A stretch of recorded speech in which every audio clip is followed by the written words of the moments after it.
Omelette type बना रहे हैं। ये अंडा लगाएंगे मेरे ख्याल में इसके साथ।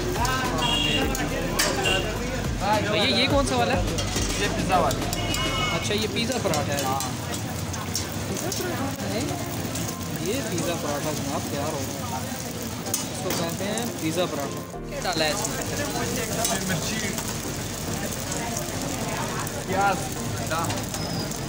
प्याज, अंडा और सब्ज़ मिर्च ये डाल के तो ये पूरा पराठे के साथ इसको क्या चीज़ वो टमाटर होती है।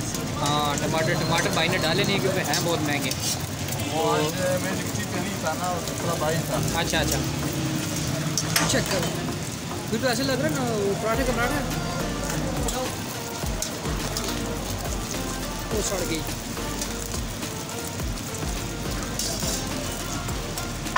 ये चला नहीं है, इसको कहते हैं डार्क ब्राउन।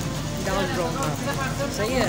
ये मैं भी जब धूप में खेल के आता था ना मेरी अम्मी ये कि बेटा डार्क ब्राउन हो गया। ये जी ज़बरदस्त किस्म के तैयार हो गई ये चीज़। अच्छा ये पिज़्ज़े की तरह काट के देते हैं शायद इसलिए समझ नहीं आई।